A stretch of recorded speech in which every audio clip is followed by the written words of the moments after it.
മായ കറുത്ത എന്ന മായ എങ്ങനെയാണ് ആർജം മായത്? വളരെ യാദർശികമായിട്ട് ആണ് ആ ഒരു ടൈറ്റിൽ എന്റെ ലൈഫിലേക്ക് വരുന്നത്. റേഡിയോയിൽ പോകാനാണെങ്കിൽ നമ്മൾ ടെലിവിഷൻ നിന്നാൽ മതിയല്ലോ, കൂടുതൽ വിസിബിലിറ്റി ഉണ്ട്, പോപ്പുലാരിറ്റി ഒക്കെ അതിനകത്തില്ലേ കൂടുതൽ.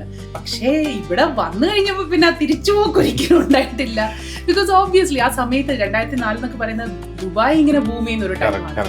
സോ ദിസ് സിറ്റി ഹാസ് ഒരു ഭയങ്കര ബ്യൂട്ടിഫുൾ ഒരു മാജിക് ഉള്ള ഒരു സിറ്റിയാണ്.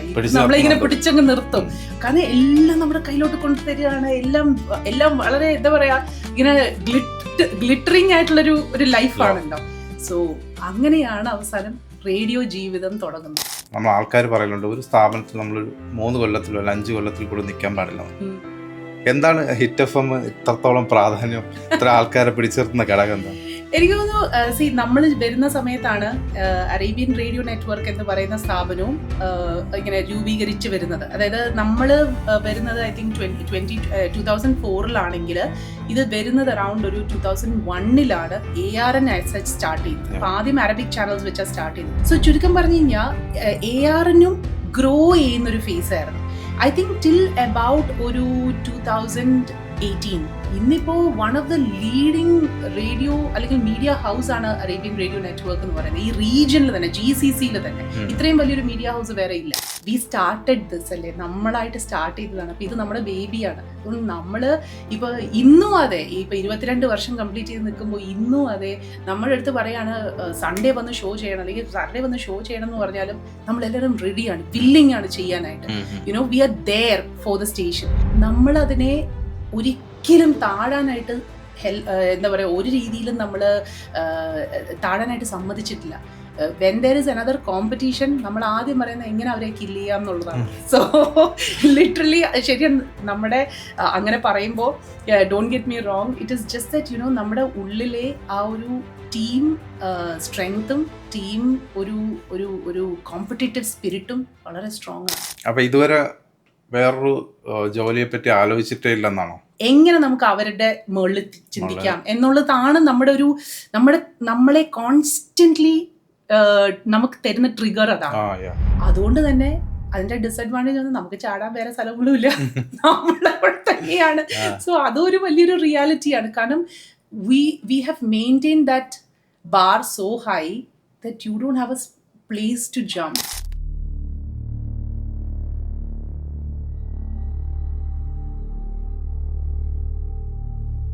നമസ്കാരം, ഡീകോഡിൻ്റെ മറ്റൊരു പുതിയ എപ്പിസോഡിലേക്ക് സ്വാഗതം.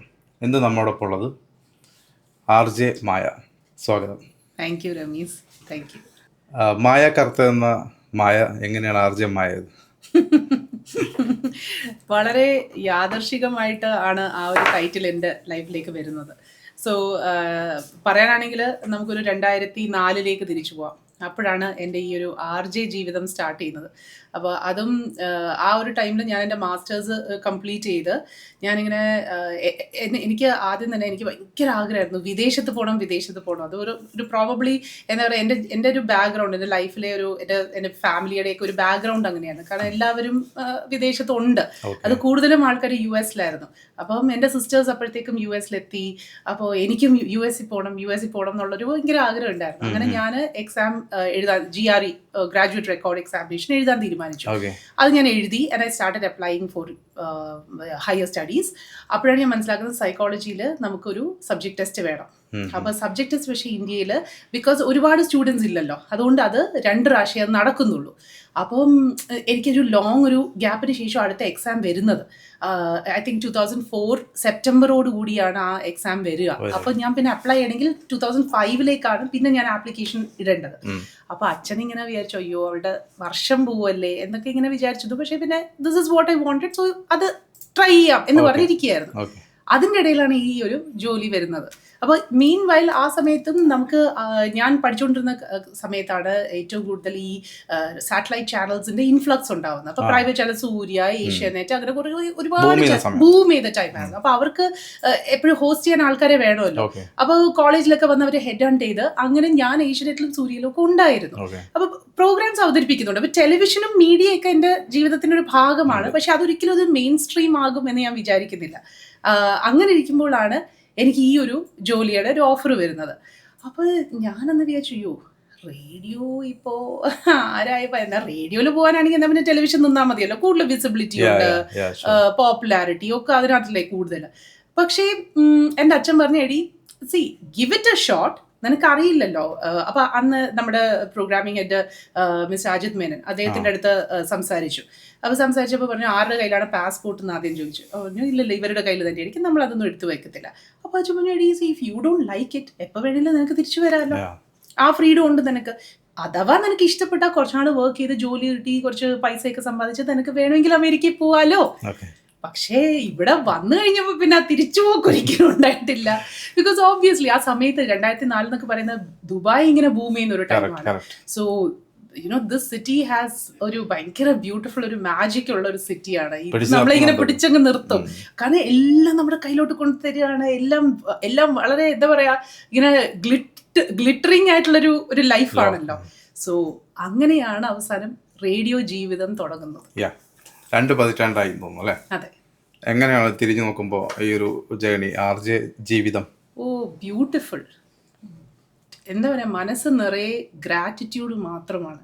കാരണം ഈ ഒരു ജോലിയും ഈ ഒരു സിറ്റിയുമാണ് എന്നെ ഞാനാക്കിയത്. എൻ്റെ ജീവിതത്തിൽ ഇന്ന് വന്നു ചേർന്നിരിക്കുന്ന എല്ലാം ഈ ഒരു രാജ്യം എനിക്ക് തന്നതാണ്.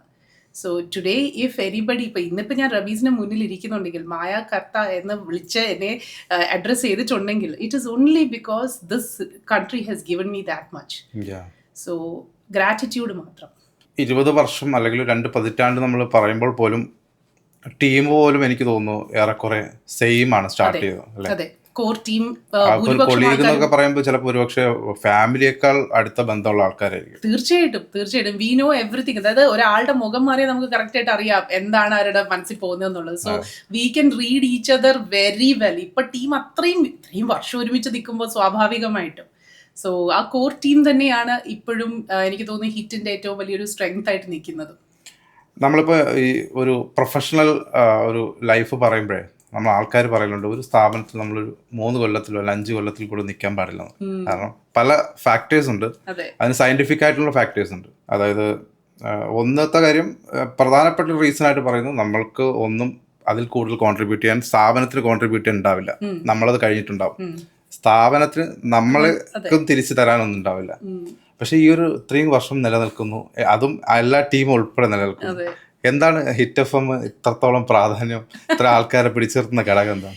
എനിക്ക് തോന്നുന്നു നമ്മൾ വരുന്ന സമയത്താണ് അറേബ്യൻ റേഡിയോ നെറ്റ്വർക്ക് എന്ന് പറയുന്ന സ്ഥാപനവും ഇങ്ങനെ രൂപീകരിച്ച് വരുന്നത്. അതായത് നമ്മൾ വരുന്നത് ഐ തിങ്ക് 2004 ഇത് വരുന്നത് അറൗണ്ട് ഒരു 2001 ARN സ്റ്റാർട്ട് ചെയ്യുന്നത്. അപ്പോൾ ആദ്യം അറബിക് ചാനൽസ് വെച്ചാൽ സ്റ്റാർട്ട് ചെയ്തത്. പിന്നെ അത് കഴിഞ്ഞിട്ടാണ് അവർ ഒരു ഇന്ത്യൻ ഡയസ്പോറയെ ഒന്ന് ടാർഗറ്റ് ചെയ്യാൻ വേണ്ടി ഒരു ഹിന്ദി സ്റ്റേഷൻ സ്റ്റാർട്ട് ചെയ്തത്. ദെൻ ദേ റിയലൈസ്ഡ് ഓക്കെ മലയാളികളുടെ ഒരു നല്ലൊരു ഏരിയ ഇവിടെ കിടപ്പുണ്ട്. അങ്ങനെയാണ് നമ്മൾ സ്റ്റാർട്ട് ആവുന്നത്. സോ ചുരുക്കം പറഞ്ഞു കഴിഞ്ഞാൽ ARNും ഗ്രോ ചെയ്യുന്നൊരു ഫേസ് ആയിരുന്നു. ഐ തിങ്ക് ടിൽ അബൌട്ട് ഒരു 2018 ARN വാസ് ഓൾസോ ഗ്രോയിങ്. നമ്മൾ 2017-18 എൻ്റെ കണക്ക് കൂട്ടൽ കറക്റ്റ് ആണെന്ന് തോന്നുന്നു, ആ ടൈമിലാണ് നമ്മൾ ദുബായ് ഹോൾഡിങ്ങിന്റെ ഭാഗമാകുന്നത്. സോ അതുവരെയും നമ്മളിങ്ങനെ ARN ഇസ് ഓൾസോ ഗ്രോയിങ്. അപ്പൊ സ്വാഭാവികമായിട്ടും നമ്മളും അതിന്റെ കൂടെ അങ്ങ് ഗ്രോ ചെയ്തു വന്നു. ഒരുപാട് മാറ്റങ്ങൾ നമ്മുടെ കമ്പനിയിൽ വന്നു. ഇന്നിപ്പോ one of the leading radio അല്ലെങ്കിൽ മീഡിയ ഹൗസ് ആണ് അറേബ്യൻ റേഡിയോ നെറ്റ്വർക്ക് എന്ന് പറയുന്നത്. ഈ റീജിയനിൽ തന്നെ GCC തന്നെ ഇത്രയും വലിയൊരു മീഡിയ ഹൗസ് വേറെ ഇല്ല. അപ്പം അതുകൊണ്ടാണ് നമ്മളും ഈ ഒരു സ്ഥാപനത്തിന്റെ കൂടി ഇത്രയും നാൾ നിന്നത്. Because the company was growing. സ്വാഭാവികമായിട്ട് അപ്പം നമ്മളും അതിന്റെ കൂട്ടത്തിൽ അതിനെ ഗ്രോ ചെയ്തു. ആൻഡ് ഇതിന്റെ ഒരു അഡ്വാൻറ്റേജും വേണമെങ്കിൽ ഒരു ഡിസഡ്വാൻറ്റേജ് എന്നും പറയാം. വി സ്റ്റാർട്ടഡ് ദിസ് അല്ലേ, നമ്മളായിട്ട് സ്റ്റാർട്ട് ചെയ്തതാണ്. അപ്പോൾ ഇത് നമ്മുടെ ബേബിയാണ്. അതുകൊണ്ട് നമ്മൾ ഇപ്പോൾ ഇന്നും അതെ, ഇപ്പോൾ 22 വർഷം കംപ്ലീറ്റ് ചെയ്ത് നിൽക്കുമ്പോൾ ഇന്നും അതെ നമ്മുടെ അടുത്ത് പറയാണ് സൺഡേ വന്ന് ഷോ ചെയ്യണം അല്ലെങ്കിൽ സാറ്റർഡേ വന്ന് ഷോ ചെയ്യണം എന്ന് പറഞ്ഞാലും നമ്മളെല്ലാവരും റെഡിയാണ്, വില്ലിങ് ആണ് ചെയ്യാനായിട്ട്. We are there for the station. അപ്പോൾ ആ എക്സ്ട്രാ എഫേർട്ട് ഇന്നും നമ്മൾ ഇടാൻ റെഡിയാണ്, നമ്മുടെ ബേബി ആയതുകൊണ്ട് തന്നെ. ആൻഡ് നമ്മളതിനെ ഒരിക്കലും താഴാനായിട്ട് എന്താ പറയുക, ഒരു രീതിയിലും നമ്മൾ താഴാനായിട്ട് സമ്മതിച്ചിട്ടില്ല. When there is another competition നമ്മൾ ആദ്യം പറയുന്നത് എങ്ങനെ അവരെ കില്ല് ചെയ്യാം എന്നുള്ളതാണ്. സോ ലിറ്ററലി ശരിയാണ്. നമ്മുടെ അങ്ങനെ പറയുമ്പോൾ don't get me wrong, it is just that നമ്മുടെ ഉള്ളിലെ ആ ഒരു ടീം സ്ട്രെങ്ത്തും ടീം ഒരു ഒരു ഒരു കോമ്പറ്റേറ്റീവ് സ്പിരിറ്റും വളരെ സ്ട്രോങ് ആണ്. ARN makes you like that. Okay. നമ്മുടെ സെയിൽസ് ടീം ആണെങ്കിലും മാർക്കറ്റിംഗ് ടീം ആണെങ്കിലും everybody just puts the head together and എങ്ങനെ നമുക്ക് അവരുടെ മുകളിൽ ചിന്തിക്കാം എന്നുള്ളതാണ് നമ്മളെ കോൺസ്റ്റന്റ്ലി നമുക്ക് തരുന്ന ട്രിഗർ അതാണ്. മനസ്സിലായോ? അപ്പം അതുകൊണ്ട് നമ്മളെപ്പോഴും ശ്രമിക്കുന്നത് നമ്മൾ എങ്ങനെ ഒരാളുടെ മേളിൽ നിൽക്കാം എന്നുള്ളതാണ്. അതുകൊണ്ട് ആരെയും നമ്മളെ ബീറ്റ് ചെയ്യാൻ ഹെൽപ്പ് ചെയ്തിട്ടില്ല, അല്ലെങ്കിൽ നമ്മൾ ബീറ്റ് ചെയ്യാൻ നമ്മളൊരു സാഹചര്യം ഒരുക്കി കൊടുത്തിട്ടില്ല. അത് എപ്പോഴും 1 സ്റ്റെപ്പ് അഹെഡായിട്ട് എപ്പോഴും നിൽക്കാനേ നമ്മൾ ശ്രമിച്ചിട്ടുള്ളൂ. അതുകൊണ്ട് തന്നെ അതിന്റെ ഡിസഡ്വാൻറ്റേജ് ഒന്നും നമുക്ക് ചാടാൻ വേറെ സ്ഥലങ്ങളുമില്ല, നമ്മളവിടെ തന്നെയാണ്. സോ അതൊരു വലിയൊരു റിയാലിറ്റിയാണ്. കാരണം we have maintained that bar so high that you don't have a place to jump. വേറെ എങ്ങോട്ടും നമ്മളിപ്പോ ഒരു സ്ഥലത്ത് നിന്ന് മാറണമെങ്കിൽ അതിനേക്കാൾ മുകളിലുള്ളതിലേക്കല്ലേ സ്വാഭാവികമായിട്ടും. അപ്പൊ അവിടെ ബെഞ്ച് മാർക്ക് ഇതായതുകൊണ്ടേ നമ്മുടെ ഒരു വർക്ക് കൾച്ചറും, ബിക്കോസ് സത്യത്തില് ഏറ്റവും വലിയ അനദർ തിങ് മേ ബി നമ്മളൊക്കെ ഇത്രയും നാളും നിന്ന് പോയതിന്റെ ഒരു വലിയൊരു സംഭവം എന്ന് പറഞ്ഞാൽ ഓഫീസ് പൊളിറ്റിക്സേ ഇല്ല. നമ്മുടെ കമ്പനിയില് ഓഫീസ് പൊളിറ്റിക്സ് ഒരു രീതിയിലും എന്റർടൈൻ ചെയ്യാത്തൊരു കമ്പനി കൂടിയാണ്. എനിത്തിങ് യു ഇപ്പൊ ഈ ആൾക്കാരെ ചുമ്മാ മറ്റേ ഒരാള് ഒന്ന് നന്നാവുമ്പോൾ അയാളെ പിടിച്ച് താഴെ വലിച്ചിടുന്ന അങ്ങനത്തെ പരിപാടിയില്ല. നമ്മളെ എല്ലാവരെയും ഗ്രോ ചെയ്യാൻ ഹെൽപ്പ് ചെയ്യുന്നൊരു അറ്റ്മോസ്ഫിയർ. ഒരുമിച്ച് വളരുക. അല്ലാതെ ഒരാളിപ്പോ നന്നായി എന്ന് പറഞ്ഞിട്ട് മറ്റൊരാൾക്ക് എന്താ പറയുക, അല്ലെങ്കിൽ മറ്റൊരാളുടെ ഇയാളെ താഴ്ത്തിയിട, നത്തിങ് ഓഫ് ദാറ്റ് സോർട്ട്. എല്ലാവർക്കും ഗ്രോ ചെയ്യാൻ ഈക്വൽ ഓപ്പർച്യൂണിറ്റി ഉണ്ട്, സ്പേസ് ഉണ്ട്, പ്ലാറ്റ്ഫോം ഉണ്ട്. It is up to you. എങ്ങനെയാണ് നിങ്ങൾ അതിനെ ഉപയോഗിക്കുന്നത് എന്നുള്ളത് ടോട്ടലി അത് നിങ്ങളുടെ ചോയ്സ് ആണ്. സോ അതുകൊണ്ട് തന്നെയാണ് ഹിറ്റിന്റെ എനിക്ക് തോന്നുന്നു നമ്മളിപ്പോൾ over A period of time നമ്മളൊന്ന് വെളിയിൽ നിന്ന് നോക്കുമ്പോൾ എനിക്ക് തോന്നിയിരിക്കുന്നത് നമ്മളെല്ലാവരും പേഴ്സണാലിറ്റീസ് ആയി മാറി. എല്ലാവർക്കും ഇപ്പം ഇന്നിപ്പോ റമീസിന് ഒരു പക്ഷേ നമ്മുടെ ഓരോരുത്തരുടെയും പേരെടുത്ത് അറിയാമായിരിക്കും. അതിന്റെ reason is because each of us have created a niche around us. അത് സാഹചര്യം ഒരുക്കി തന്നതാണ് നമുക്ക് എല്ലാവർക്കും. ARN believes in enhancing and nurturing the talents. So അതായിരിക്കാം നമ്മൾ ഇത്രയും നാളും നിന്നതും. അപ്പൊ ഇതുവരെ വേറൊരു ജോലിയെ പറ്റി ആലോചിച്ചിട്ടേ ഇല്ലെന്നാണോ? സത്യം പറഞ്ഞാൽ ആലോചിച്ചിട്ടില്ല. കാരണം ഞാൻ പറഞ്ഞില്ലേ, ചാടാൻ എനിക്ക് വേറെ സ്പേസ് ഇല്ല. ഞാൻ എങ്ങോട്ട് പോകാനാണ് എനിക്കത്. പിന്നെ കുറെയൊക്കെ സത്യം പറഞ്ഞാൽ നമ്മളൊരു കംഫർട്ട് സോണിലും കൂടിയാണ് കേട്ടോ. ഇന്നിപ്പോ നോക്കുവാണെങ്കിൽ എനിക്ക് തോന്നുന്നു വളരെ കംഫർട്ടബിൾ ആണ്. എനിക്ക് ഈ ജോലി I know it like the back of my hand. പക്ഷെ അതിന്റെ ഒരു ഡിസഡ്വാൻറ്റേജും ഉണ്ട്, ഞാൻ അക്സെപ്റ്റ് ചെയ്യുന്നു. കാരണം ഇങ്ങനെ ഓടി വന്നിട്ട് നമുക്ക് ഷോ ചെയ്യാൻ പറ്റും. നമ്മളെ എന്താ പറയാ, ഒന്ന് കംപ്ലീറ്റ്ലി നമ്മൾ ഡിസ്കംഫർട്ട് ഉണ്ടാവുമ്പോൾ മാത്രമേ നമ്മൾ വേറെ എന്തെങ്കിലും ചിന്തിക്കുകയുള്ളൂ. നമുക്ക് ആക്ച്വലി വലിയ ഡിസ്കംഫർട്ട് ഇല്ല, നമ്മളെല്ലാവരും കുറച്ച് കംഫർട്ടബിൾ ആയിട്ടാണ് ഇരിക്കുന്നത്. സോ യെസ്, അതിനൊരു അഡ്വാൻറ്റേജും ഉണ്ട് ഡിസഡ്വാൻറ്റേജും ഉണ്ട്, ഇല്ലെന്ന് ഞാൻ പറയുന്നില്ല.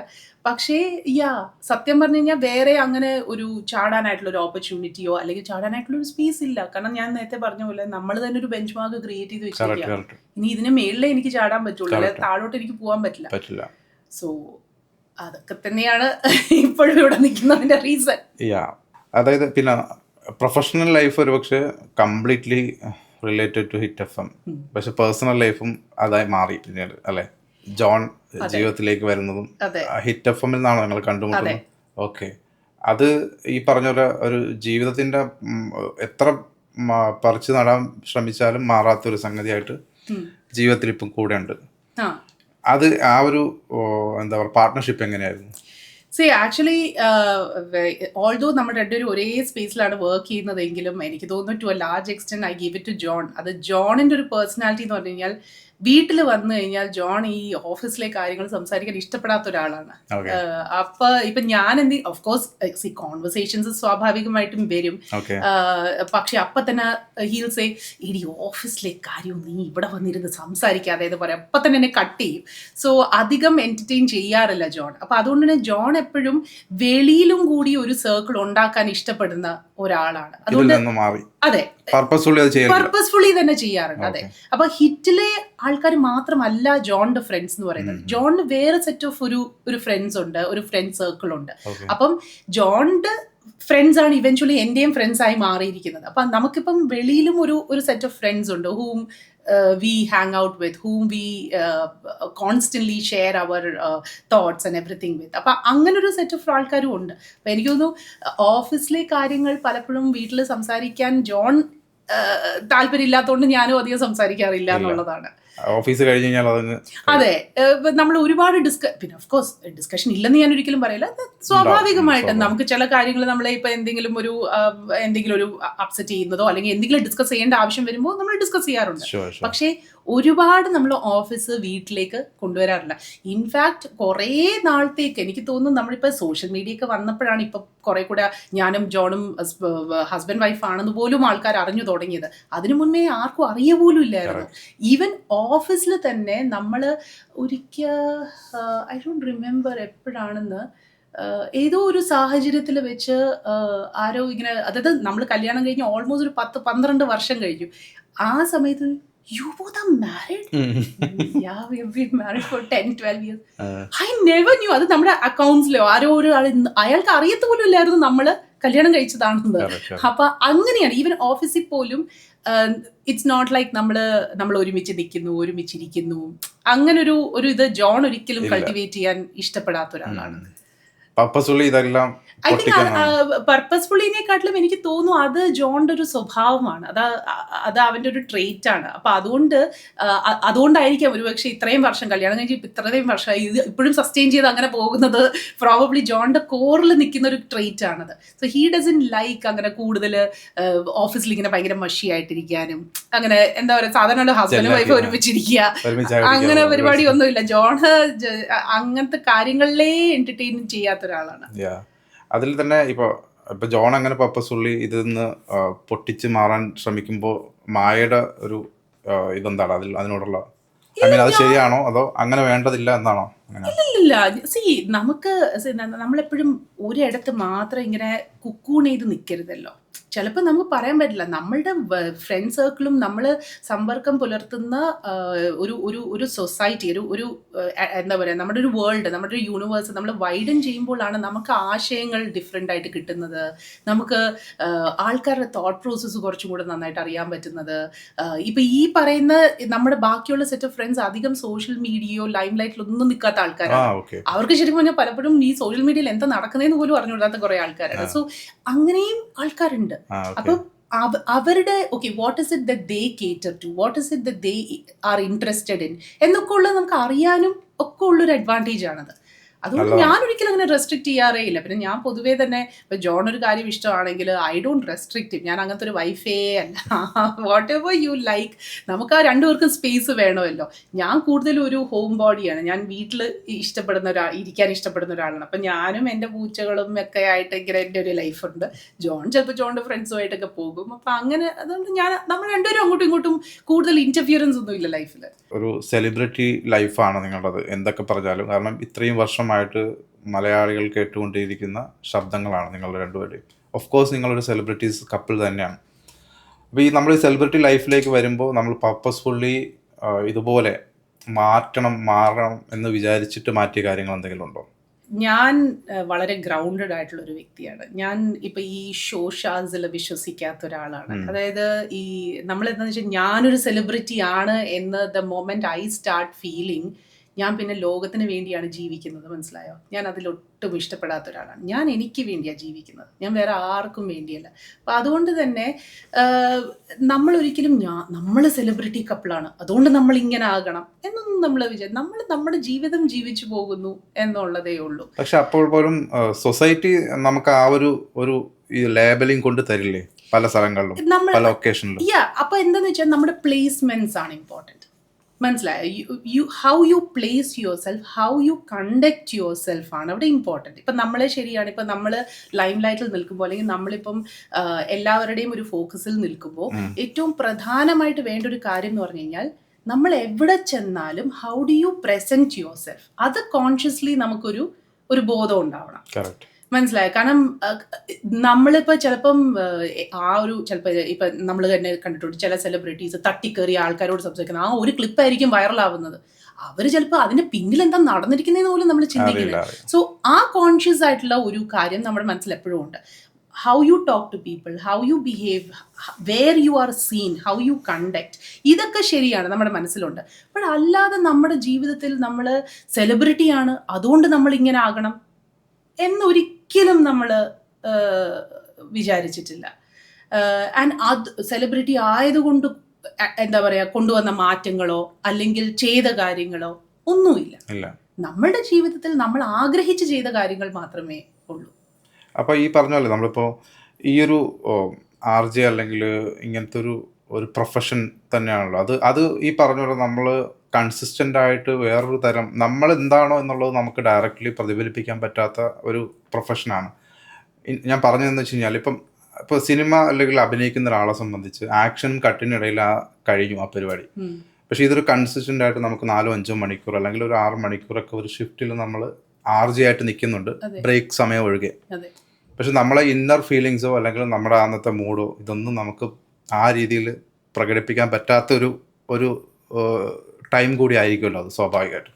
ആക്ച്വലി ഇല്ല. ഞാൻ എൻ്റെ ഒരു പേഴ്സണൽ ഒരു കാര്യം ഞാൻ പറയാം. ആക്ച്വലി ഞാൻ എന്താണോ അത് തന്നെയാണ് ഞാൻ റേഡിയോയിലും. ഒരുപാട് പേരിൻ്റെ അടുത്ത് പറഞ്ഞു, യോ മായ റേഡിയോയിൽ സംസാരിക്കുന്ന പോലെയാണല്ലോ നേരിട്ടും. അതെ, ഞാൻ അങ്ങനെയാണ് സംസാരിക്കുന്നത്. അപ്പോൾ നമ്മളായിട്ട് തന്നെ ഇരിക്കണം. റേഡിയോ എന്ന് പറയുന്നത് ഇപ്പം നേരത്തെ പറഞ്ഞ പോലെയാണ്, ഒരു സിനിമയിൽ ഒരു കഥാപാത്രം അവതരിപ്പിക്കുന്നത് അത് വളരെ ടെമ്പററിയാണ്. ആ ഷൂട്ട് കഴിഞ്ഞും ചിലപ്പം അതേ ആർട്ടിസ്റ്റ് വേറൊരു ഷൂട്ടിന് പോകും, അപ്പോൾ വേറെ തന്നെ ക്യാരക്ടർ ആയിരിക്കും ചെയ്യുന്നത്. നമ്മുടെ ഇവിടെ അങ്ങനല്ല. എവ്രി സിംഗിൾ ഡേ നമ്മൾ വന്നിരുന്ന് ആൾക്കാരോട് സംസാരിക്കുവാണ്. സോ നമുക്കവിടെ വേറൊരു ക്യാരക്ടറോ വേറൊരു വ്യക്തിയോ ആകാൻ സാധിക്കില്ല. ഞാൻ എന്താണോ അത് തന്നെയായിരിക്കും ഞാൻ റേഡിയോയിലും. ഇപ്പം if I have had a bad day, I actually say that you know what, I'm not in a good mood today, I'm not feeling happy today എന്ന് ഞാൻ പറയും. ആൻഡ് അത് റിലേറ്റ് ചെയ്യുന്ന ഒരുപാട് ആൾക്കാരുണ്ട്. ഒരുപക്ഷെ അതുകൊണ്ടായിരിക്കാം നമ്മൾ ചിലപ്പം ഒരു പരിചയമില്ലാത്ത ആൾക്കാർ വെളിയിൽ വെച്ച് കാണുമ്പോഴത്തേക്ക് ആ മായ എന്നൊരു വിശേഷം, കുക്കി എന്ന് പറയുന്ന ടോഫി, എനിക്ക് അവരെ അറിയത്ത പോലും ഇല്ല. വീട്ടിലുള്ള ആളെ പോലെ അവര് ഭയങ്കര ക്ലോസ് ആയിട്ട് സംസാരിക്കും. കാരണം എന്താ, അവരെന്നും നമ്മുടെ ഇൻസ്റ്റാഗ്രാം, നമ്മുടെ സോഷ്യൽ മീഡിയയിലൂടെയും നമ്മളെ റേഡിയോയിലൂടെയും ഒക്കെ. അപ്പൊ സ്വാഭാവികമായിട്ട് എനിക്ക് ഇഷ്ടമുള്ള ടോപ്പിക്ക് പെറ്റ്സ് ഒക്കെ വരുമ്പോഴത്തേക്കും ഞാൻ എൻ്റെ ലൈഫുമായിട്ടാണ് ഞാൻ അതിനെ കണക്ട് ചെയ്ത് പറയുന്നത്. അപ്പൊ people know small things about our life. അപ്പൊ അവര് അവരുടെ വീട്ടിലെ ഒരു അംഗമായിട്ടാണ് കാണുന്നത്. അവരുടെ ലിവിംഗ് റൂം കോൺവെർസേഷൻസിൽ നമ്മുടെ പേരും നമ്മുടെ വീട്ടിലെ ഈ പറയുന്ന കുക്കിയും ടോഫിയും ഒക്കെ വരുന്നുണ്ട്. അപ്പം those are the things that makes you unique as well. അതാണ് ആൾക്കാർ നമ്മളുമായിട്ട് കണക്ട് ചെയ്യാൻ സഹായിക്കുന്ന ഒരു വലിയൊരു ഘടകം. കാരണം ലിങ്ക് അല്ലെങ്കിൽ കണക്ട് വരുന്നത് is when they relate with you. ഇപ്പം ഞാനിപ്പോൾ അവിടെ ഇരുന്ന് ഞാനൊരു സെലിബ്രിറ്റി ആണെന്ന് പറഞ്ഞിരുന്ന് സംസാരിച്ച് കഴിഞ്ഞാൽ ആൾക്കാർ ആരുടെ ഇവള് എന്ന് പറയും. അതിന് പകരം you talk to them from your heart, they will connect with you. പക്ഷെ അപ്പോൾ പോലും നമുക്ക് എനർജി പോലെയുള്ള സംഗതികൾ ഫേക്ക് ചെയ്യേണ്ട അവസ്ഥകൾ വരില്ലേ? സ്വാഭാവികമാണ്. ഇപ്പൊ രാവിലെ നമ്മൾ എല്ലാ ദിവസവും എണീക്കുന്ന പോലെ ആയിരിക്കില്ല, ഇന്ന് പോകും പോലെ ആയിരിക്കില്ല നാളെ. നമ്മുടെ ചിലപ്പോൾ പേഴ്സണൽ കാര്യങ്ങളൊക്കെ ഉണ്ടാവും. അപ്പൊ നമ്മളത് വല്ലാണ്ട് പേഴ്സണലി ഫിസിക്കലി ഒക്കെ ബാധിക്കും, മെന്റലി ബാധിക്കും. പക്ഷെ ഇത് നമ്മൾ ഓൺ എയർ നമ്മൾ കാണിക്കാൻ പറ്റില്ലല്ലോ. തീർച്ചയായിട്ടും. അപ്പൊ അങ്ങനെ ഒരു ഫേക്കിംഗ് ആണ് ഞാൻ ചോദിച്ചത്. അത് ഫേക്കിംഗ് അല്ല, that is something where you are എന്താ പറയാ, you are being responsible to the job. അത് ഫേക്കിംഗ് എന്നതിനെക്കാട്ടിലും ആ ജോലിയോട് നമ്മൾ കാണിക്കേണ്ട. ഇപ്പൊ എനിക്ക് അവിടെ നിന്ന് ഇന്നും കരയാൻ പറ്റില്ല. ബിക്കോസ് എൻ്റെ ജീവിതത്തിലെ എനിക്ക് തോന്നുന്നു കഴിഞ്ഞ ഒരു വർഷം ഭയങ്കര ചലഞ്ചിങ് ആയിരുന്നു. There were days when I was crying every day, every other day, ആ ഒരു ജൂലൈ തൊട്ട് ഇങ്ങോട്ട് എനിക്ക് വളരെ സ്ട്രെസ്ഫുൾ ആയിട്ടുള്ളൊരു ടൈമായിരുന്നു. പക്ഷേ എന്ന് വിചാരിച്ച് എനിക്ക് എന്നും അവിടെ നിന്ന് അയ്യോ എനിക്ക് സങ്കടമാണെന്ന് പറഞ്ഞുകൊണ്ടിരിക്കാൻ പറ്റില്ല. പക്ഷേ ഹാവിങ് സെഡ് ദാറ്റ്, ഞാൻ പറഞ്ഞിട്ടുണ്ടായിരുന്നു എൻ്റെ ലിസണേഴ്സിനോട്, എൻ്റെ ലൈഫിലെ ഒരു വലിയൊരു കാര്യത്തിന് വേണ്ടി ഞാൻ വെയിറ്റ് ചെയ്യുകയാണ്, അത് ഇതുവരെയും വന്നിട്ടില്ല, സോ അതിൻ്റെ സങ്കടം എൻ്റെ മനസ്സിലുണ്ട് എന്നുള്ള രീതിയിൽ ഞാൻ പറഞ്ഞിട്ടുണ്ട്. So there were people who said മായയുടെ എന്തോ ആഗ്രഹമുണ്ട്, we are praying for it കേട്ടോ എന്ന് പറയുന്ന ആൾക്കാരും ഉണ്ട്. സോ നമ്മള് പിന്നെ വേറൊരു വലിയൊരു കാര്യമുണ്ട് രമീസ്, നമ്മുടെ ജോലിയുടെ ഒരു വലിയൊരു അഡ്വാൻറ്റേജ് എന്ന് പറഞ്ഞാൽ നമ്മുടെ ആംബിയൻസ് എന്ന് പറയുന്ന മ്യൂസിക്കും ആൻഡ് ഗുഡ് മോർണിംഗ് എന്ന് പറയുമ്പോൾ തന്നെ നമ്മുടെ ഉള്ളിൽ നിന്നും ഉണ്ടാകുന്ന ഒരു ചേഞ്ച് ഉണ്ട്. It's may be the adrenaline rush, it's A good hormones, I don't know what. ആ ഒരു 2-3 മണിക്കൂർ നമ്മൾ ആ ഷോ ചെയ്ത് കഴിയുമ്പോൾ ഉണ്ടല്ലോ, ആ സ്റ്റുഡിയോയിൽ കയറി ഇരിക്കുമ്പോൾ തന്നെ the ambience is very positive, the ambience is nice. പാട്ടല്ലേ നമ്മൾ കേൾക്കുന്നത്, അതും നല്ല പാട്ടുകൾ. അപ്പൊ പാട്ടിന് എപ്പോഴും ഇൻസ്റ്റന്റ് ആയിട്ട് മൂഡ് ലിഫ്റ്റ് ചെയ്യാൻ പറ്റുന്ന ഒരു സംഭവമുണ്ട്. അപ്പൊ അതായിരിക്കാം, താങ്ക് ഗോഡ് എൻ്റെ ജോലിയാണ് സത്യം പറഞ്ഞു കഴിഞ്ഞാൽ കെപ്റ്റ് മൈ സാനിറ്റി. എനിക്ക് പല സന്ദർഭങ്ങളിൽ എനിക്ക് തോന്നി എനിക്കിപ്പോൾ പ്രാന്ത് പിടിക്കുന്നു പറഞ്ഞിരുന്ന സിറ്റുവേഷനിൽ ആ ജോലിയാണ് ശരിക്കും പറഞ്ഞാൽ ആ സാനിറ്റി കീപ്പ് ചെയ്തത് എന്ന് ഞാൻ പറയും. അപ്പം ആ ജോലിയുടെ ഒരു പ്രത്യേകതയും കൂടിയുണ്ട് കേട്ടോ. ഇപ്പം മേ ബി അതൊരു ചുമ്മാ ഒരു ഡെസ്ക് ജോബ് ആയിരുന്നെങ്കിൽ നമുക്ക് ഇങ്ങനെ ഇരിക്കാൻ പറ്റില്ല. അപ്പം അത് ഫേക്കിനെക്കാട്ടിലും അറ്റ് ദ സെയിം ടൈം നമ്മൾ മനസ്സിലുള്ള കാര്യം നമ്മൾ പറയും, but there is A certain level of responsibility you hold towards A job. അപ്പോൾ എനിക്കവിടെ കോൺടെസ്റ്റ് ചെയ്തേ പറ്റുള്ളൂ, എനിക്കവിടെ എന്താ പറയുക ആൾക്കാരെ ഓൺ എയർ എടുത്തേ പറ്റുള്ളൂ.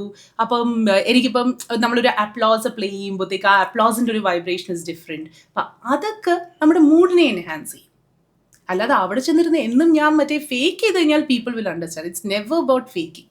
U can not fake emotions. The moment ആൾക്കാർ നമ്മൾ അതായത് ചിരിക്കുന്നത് പോലും, ഞാനിപ്പോൾ ഇവിടുന്ന് എന്ന് ചിരിച്ചു കഴിഞ്ഞാൽ ഇങ്ങനെ ചിരിക്കുന്നത് എന്ന് ആൾക്കാർ ചോദിക്കും. But when you love from your heart ആ ഡിഫറൻസ് കാണുകയും ചെയ്യും.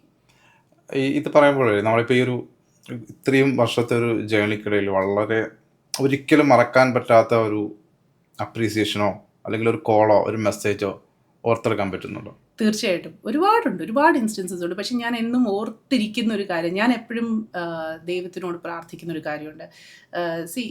നമ്മളെല്ലാവരും ഈ ഒരു ലൈഫ് നമ്മൾ ട്രെഡ് ചെയ്യുമ്പോൾ we might be the reason for certain people's happiness and sadness. പക്ഷേ ഞാൻ എപ്പോഴും പ്രാർത്ഥിക്കുന്ന ഈശ്വരൻ, ഞാനായിട്ട് ഒരാൾക്കൊരു ദുഃഖം കൊണ്ടുവരരുത്, ഒരാൾക്ക് സന്തോഷം പകരാൻ എന്നെ കൊണ്ട് സാധിക്കണേ, ഞാനായിരിക്കണം അതിനുള്ളൊരു നിമിത്തം. ആൻഡ് അതെൻ്റെ ലൈഫിൽ ഒരിക്കൽ നടന്നിട്ടുണ്ട്. അതായത് റാൻഡംലി നമ്മുടെ ഓഫീസിലേക്ക്, അന്ന് ഞാൻ വൈകിട്ടത്തെ ഷിഫ്റ്റ് ചെയ്യുന്നു, അപ്പം റാൻഡംലി ഓഫീസിലേക്ക് ഒരാൾ കയറി വന്നു. അപ്പോൾ റിസപ്ഷനിൽ നിന്ന് വിളിച്ചിട്ട് പറഞ്ഞു, Maya there is a listener who has come to see you. അപ്പം ഞാൻ പറഞ്ഞു ഓക്കെ എന്ന് പറഞ്ഞ് ഞാൻ അവിടെ ചെന്നപ്പോൾ വളരെ വെൽ ഡ്രസ് ടിപ്പ് ടോപ്പിൽ നിൽക്കുന്നതാണ്. അപ്പം ഞാൻ നമ്മുടെ ഏതോ ലിസ്റ്റ് ഞാൻ പറഞ്ഞു ഹായ് എന്ന് പറഞ്ഞപ്പോഴത്തേക്ക് അയാൾ പറഞ്ഞു, മാഡം ഞാൻ ജോലി അന്വേഷിച്ച് വന്നതാണ്, എനിക്ക് എൻ്റെ CV ഉണ്ട്, എനിക്ക് 10 വർഷത്തെ എക്സ്പീരിയൻസ് ഉണ്ട്. ഞാൻ പറഞ്ഞു ഞാനിപ്പോൾ എന്ത് ചെയ്യാനാണ്, നിങ്ങൾക്ക് ഇപ്പോൾ ജോലി തരാൻ ഞാൻ എന്തോ ചെയ്യാനാണ്. അപ്പം ഐ വാസ് വെരി ഇംപ്രസ്ഡ് കേട്ടോ. അയാൾ റാൻഡംലി ഈ walked in and he said, ഞാൻ നോക്കിയപ്പം അല്ല ഡ്രൈവറായിട്ടാണ് വർക്ക് ചെയ്തിരിക്കുന്നത്. ഞാൻ വിചാരിച്ചു ഏതോ സെയിൽസ് ജോബോ എന്തോ ആണെന്ന്. Because very well put together കേട്ടോ. അത് ദുബായിയുടെ ഒരു പ്രത്യേകതയാണ്. ആ 10 yearsലും he understood that it is important that you present yourself well. So ഞാൻ പറഞ്ഞു, അപ്പം ഞാൻ നോക്കട്ടെ, എനിക്ക് അറിയത്തില്ല. അപ്പം ഡ്രൈവർ വേക്കൻസി എനിക്ക് അറിയാം, കുറച്ചൊക്കെ എപ്പോഴും ഓപ്പണിങ്സ് ഒക്കെ മിക്കപ്പോഴും വരാറുണ്ട്. ആൻഡ് അന്ന് ഉച്ചയ്ക്ക് ഭയങ്കര കോയിൻസിഡൻസ് ആണ്, അന്ന് ഉച്ചയ്ക്ക് എൻ്റെ ഒരു ഫ്രണ്ട് പറഞ്ഞു RTA എന്തോ ഒരു വേക്കൻസി, അവരൊരു വാക്ക് ഇൻ ഇൻ്റർവ്യൂ ചെയ്യുന്നുണ്ട്, മായ നിനക്ക് ആരെങ്കിലും അറിയാമെങ്കിൽ ആ ഇൻ്റർവ്യൂവിലേക്ക് വിട് എന്ന് എൻ്റെ അടുത്ത് പറഞ്ഞിട്ടുണ്ട്. അപ്പോൾ ഒന്ന് ഓൺ എയർ ഒന്ന് അനൗൺസ് ചെയ്യുമോ എന്ന് എൻ്റെ അടുത്ത് പറഞ്ഞിട്ടുണ്ടായിരുന്നു. അപ്പോൾ ഇയാൾ കയറി വരുന്ന സമയത്ത് അപ്പം ഞാൻ വെച്ചു ഡ്രൈവർ വേക്കൻസി. ഞാൻ പറഞ്ഞു ഓക്കെ, ഞാൻ CV തരും, ഞാനിത് എനിക്കറിയാവുന്ന ഒരാൾക്ക് ഫോർവേഡ് ചെയ്യാം, പക്ഷേ ഞാൻ ഗ്യാരണ്ടി ഒന്നും പറയുന്നില്ല, നിങ്ങളുടെ ഭാഗ്യം പോലെ ഇരിക്കും. അപ്പം ഞാൻ എന്നിട്ട് അപ്പം എന്താ എൻ്റെ ഫ്രണ്ടിനെ വിളിച്ചു. ഞാൻ പറഞ്ഞു എടാ ഇങ്ങനെ ഒരാളുണ്ട്, 10 വർഷത്തെ എക്സ്പീരിയൻസ് പറയുന്നുണ്ട്, can I send him over? നീ ഒരു കാര്യം വീക്കെൻഡ് ഇന്ന ടൈമിൽ വരാൻ പറയാൻ പറഞ്ഞു. ഇതിനാൾക്ക് ജോലി കിട്ടി. അയ്യോ റമീസ്, എൻ്റെ ലൈഫിൽ ഉണ്ടല്ലോ ഞാൻ ഒരിക്കലും ഇത് മറക്കത്തില്ല. ബിക്കോസ് പിന്നെ ഇയാൾ ഭയങ്കര സന്തോഷം, മായ ഞാൻ മറക്കത്തില്ല. ഞാൻ പറഞ്ഞു യുനോ വാട്ട്, ഞാനൊന്നും ചെയ്തില്ല, നിങ്ങൾ ആ സമയത്ത് കയറി വന്നു, എനിക്ക് അതിനൊരു നിമിത്തമാകാൻ സാധിച്ചു. അതെനിക്ക് എന്നും ലൈഫിൽ ഞാൻ എപ്പോഴും ഗ്രേറ്റ്ഫുൾ ആയിരിക്കും. ബിക്കോസ് ഐ ഓൾവേസ് ഫീൽ ഈ ഗുഡ്നെസ് എന്ന് പറയുന്നത്, ഗുഡ് വിൽ എന്നൊക്കെ പറയുന്നത്, it is something that gets passed on. അപ്പം നമ്മളൊരാൾക്ക് കൊടുക്കുമ്പോൾ അത് വേറെ എവിടെയെങ്കിലും നമുക്ക് തിരിച്ചു വരും എന്ന് ഞാൻ വിശ്വസിക്കുന്നുണ്ട്. സോ അങ്ങനെ ആ ഒരു ഇൻസിഡൻറ്റ് എന്നും will always stay with me. എന്നിട്ട് ഇയാൾ പിന്നെ അത് കഴിഞ്ഞിട്ട് ഇയാളുടെ വൈഫിന് പിന്നെ ജോലിയായി. അപ്പോൾ വൈഫും കുഞ്ഞും പിന്നെ നമ്മളെ കാണാനൊക്കെ വന്നിട്ടുണ്ടായിരുന്നു. സോ അങ്ങനെ അതൊരു ഇൻസിഡൻ്റ് ആണ് which I will always remember.